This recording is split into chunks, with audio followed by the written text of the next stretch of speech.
I'd like to invite my friend Aviva to come up.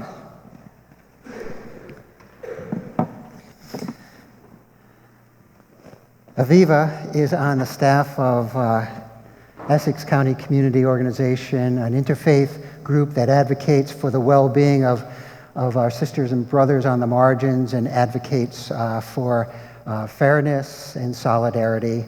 And Aviva is also my friend. And Aviva and I are going to do a dialogue sermon. Aviva's going to start. I'm going to ask a question. I'm going to do my piece, and then we'll close with Aviva asking me a question.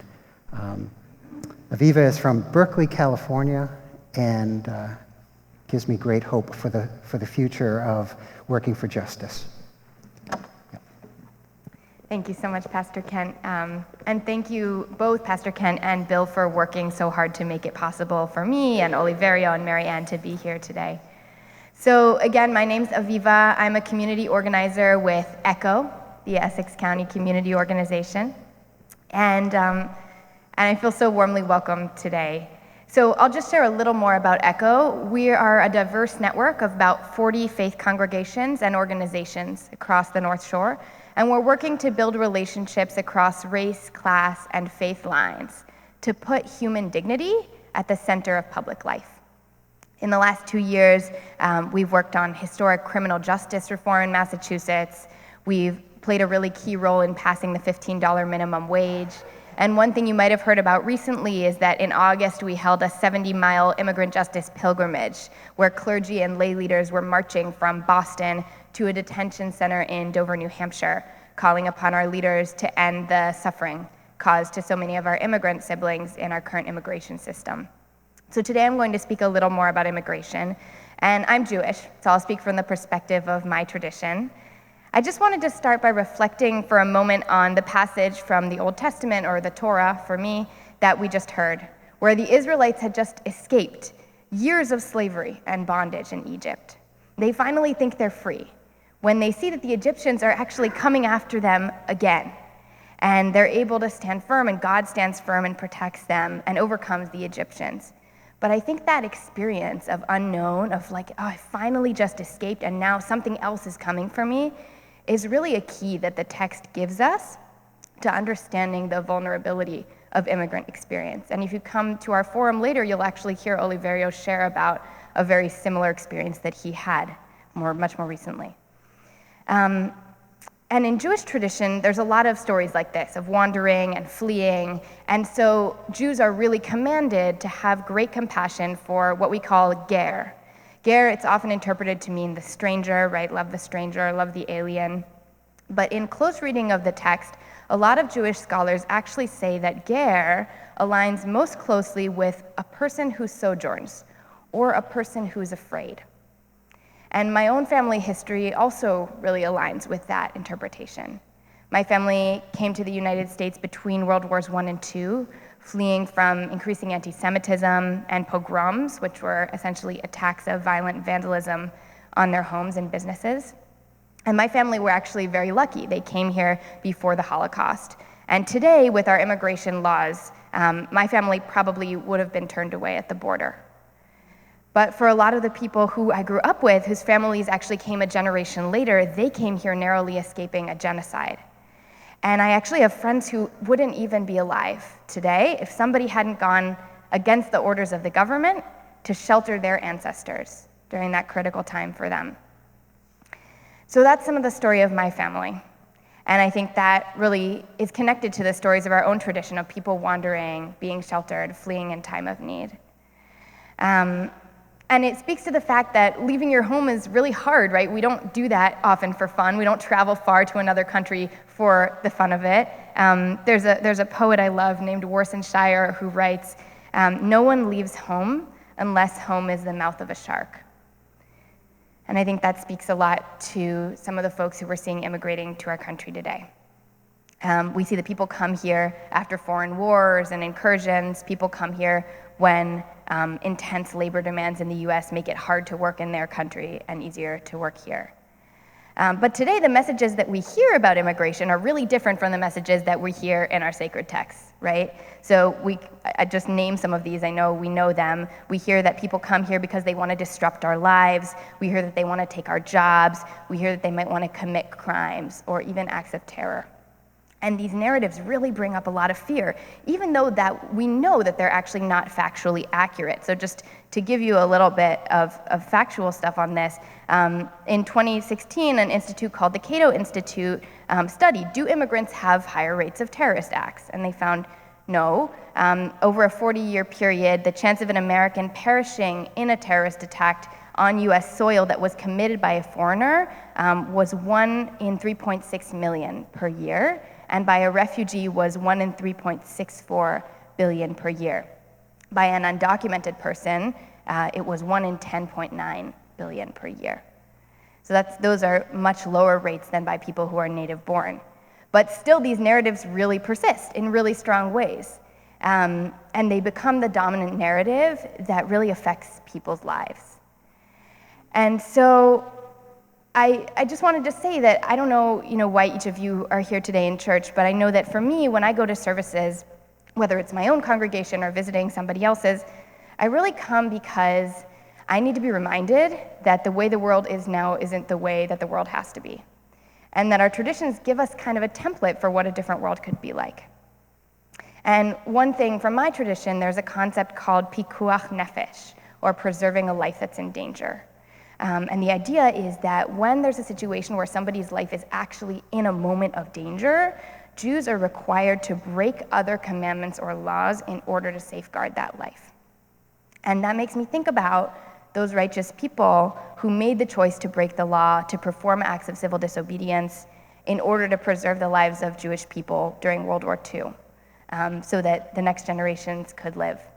And it makes me think about the people who are forced to make the choice to flee the place where they live now and travel through the desert or across the Rio to come to the United States, to spend time in ice-cold detention centers, to be separated from their children because they see it as the only option remaining to them.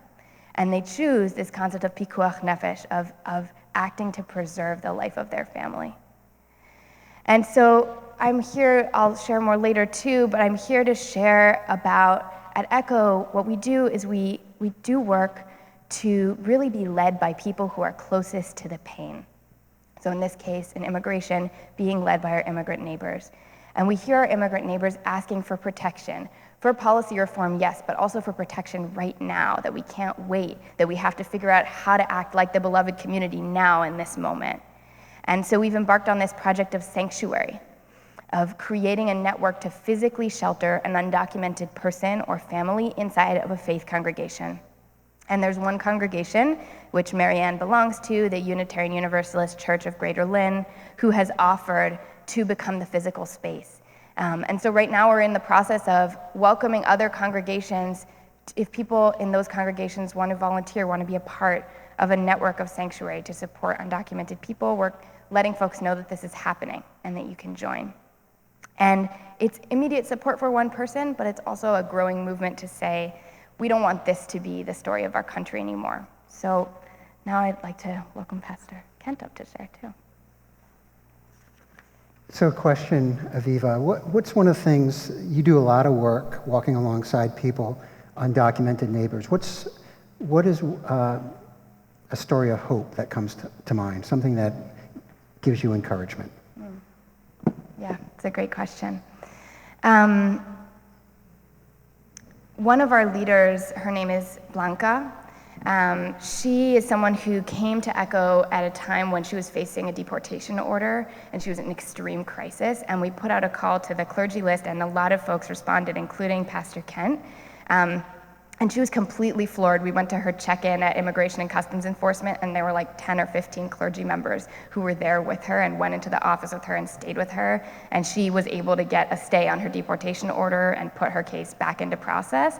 And now she's become really a key leader in a lot of the immigrant work that we're doing. And I think that's really powerful to me, is how when we're able to be there in that moment for each other, then it really starts a cycle of giving and love. Thanks. Yeah.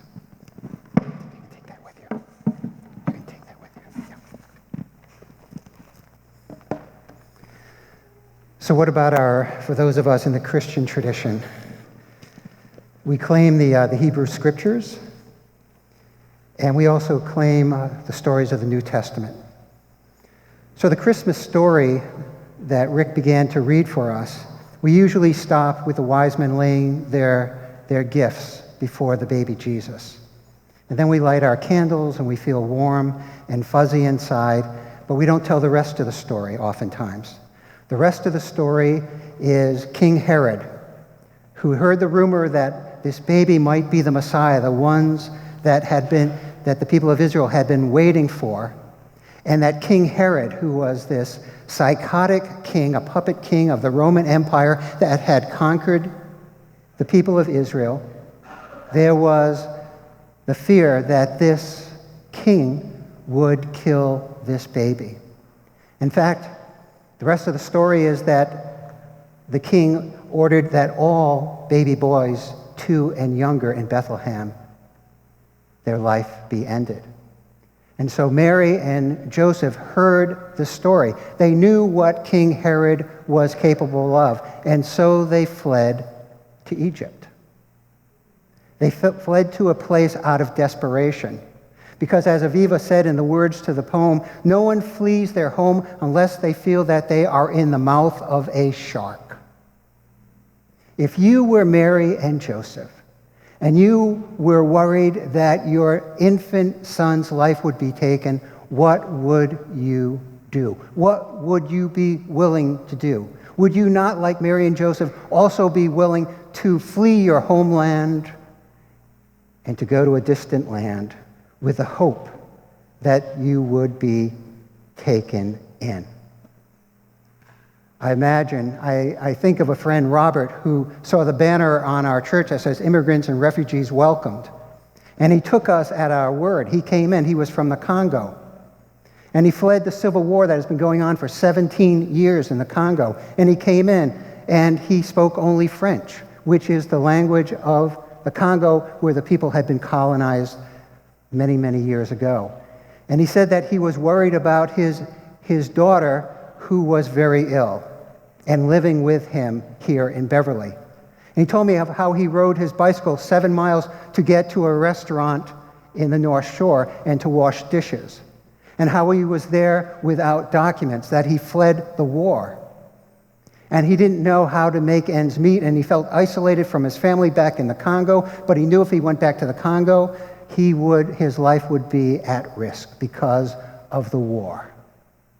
And he spoke only French. And I got a C+ in high school French. And so we went to Google Translator, and we sat side by side at the computer, and he told me what he thought in French. It translated into English. I could read it. I wrote back to him in English. It was translated immediately in French so that he could read it. And for the next hour, we had a conversation about how to provide support to a brother in Christ who was so far away from home. What would you do for your child if you were living in the midst of war? How far would you be willing to go? In Matthew's gospel, we hear these words, verse 13 through 14. Now they had left, and an angel of the Lord, now after the wise men had left, an angel of the Lord appeared to Joseph in a dream and said, "Get up, take the child and his mother, and flee to Egypt, and remain there until I tell you, for Herod is about to search for your child to destroy him." Then Joseph got up, took the child and his mother by night, and went to Egypt, and remained there until the death of Herod. How far would you go for your child? At the time in Egypt, in the time of we don't know where they went in Egypt, but in the city of Alexandria, at the time of Jesus, in Egypt, it was known as a place where refugees from around the Roman Empire and around Egypt gathered. And it was estimated that there were 10,000 to 20,000 Jews living in Alexandria because they were fleeing the oppression of Herod, fleeing the oppression of the Roman Empire. And it wouldn't be too much of a stretch to imagine that Mary and Joseph and their infant went to Alexandria. And we're told in the story that they didn't return until Herod was dead, which was about 6 years later. So for the first 6 years of Jesus' life, those formative years, he lived as a refugee. His mom and his dad working with other refugees in this community to make ends meet. Imagine if Egypt had stopped them at the border and said, you can't cross. You have to go back to King Herod. Imagine how our story of faith might have changed.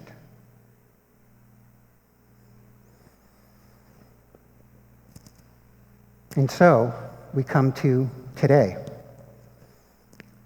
How does our nation greet those who are fleeing gang violence in El Salvador and violence in Honduras, or people like my friend Robert fleeing violence in the Congo? They are met by a militarized border. They are met where it is so difficult to turn yourself in for legal asylum, to have your case heard. You have to remain on the other side of the border and wait months to have a hearing. What would you do? And so, perhaps out of desperation, as a parent, you cross the Rio Grande. And then you are arrested, and you are placed in a camp, and you are separated from your children. How does our faith inform us when we disagree with the policies of our government? Jesus said, "Render unto Caesar the things that are Caesar, and unto God the things that are God's." What happens when the law of Caesar conflicts with the law of God and the ways in which the Hebrew scriptures and the teachings of Jesus would guide us? What do we do when they're in conflict? Is that who we are, the current policies of our government on the border? Is that us? Where does our allegiance lie? This is a matter of conscience for each one of us. I can't tell you what to do. We need to be guided. In the Baptist tradition, we have what is called soul freedom, that we are each led by the Spirit to follow our conscience wherever it may lead. And what about somebody like me, whose conscience tells me that the policies of my government are immoral? What am I to do? I have to figure that out for myself, and we each have to make our own decision. So where's the hope? Question I asked you, Aviva. Had a friend of mine named Randy, who's a pastor of a United Church of Christ parish down on the Arizona-Mexican border. And I was Randy's youth pastor many years ago. I had great hair.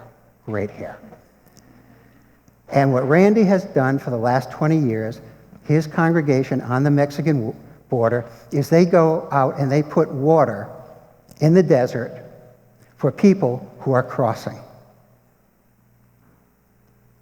Countless thousands have died of dehydration in the desert, fleeing out of desperation across our militarized border. They drive around and they pick up people. They provide first aid. They take them to a bus station as they make their way.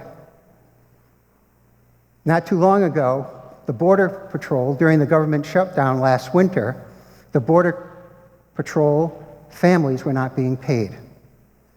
And so this church opened up their food pantry and provided meals for the Border Patrol agents and their families because they weren't getting paid. At the same time, upstairs were undocumented neighbors who were passing through. And when this contradiction was pointed out, how can you serve the Border Patrol agents and serve those that are fleeing? Randy simply said, "I'm a follower of Jesus. I have to love everybody. I have to love everybody." The ethic of Jesus, the essence of God, is love, it's compassion. Jesus says in Matthew's Gospel, chapter 25, "Whatever you do unto the most vulnerable of my neighbors, you do unto me." So we have neighbors right here in Massachusetts. at risk of imminent deportation. Robert's at risk going back to the Congo, back to war. What would our faith have us do? I can't tell you what to do, but I know what the Spirit is saying to me. I know this is difficult stuff that I'm saying. I know that this stirs a lot of discomfort in us. But this is what we're called to wrestle with. What would your faith have you do? That's what we're going to talk about at the forum. We're going to offer some practical ways for people whose conscience so leads them to get involved. Thank you so much. Wow, that was a very powerful story about your colleague. I wanted to ask, I was really moved by what you shared about the Google Translate experience that you had, because I think so often the love and compassion actually ends up looking like logistics. Right. And so I wanted to ask, where do you draw for the strength to get through that sea of logistics? We often come with really high ideals. Oh, I'm going to act out my love in public, and then you can't even communicate. What does it look like to draw the strength for that kind of everyday stuff? Yeah. So I said to Aviva, there's a phrase in the Baptist tradition. It's called come to Jesus time. And come to Jesus time is to take Jesus really, really seriously. And so for me, the story of Jesus, the Spirit of God at work in my life and our life, compels me to speak up. I can't do anything else. May God's people say, amen.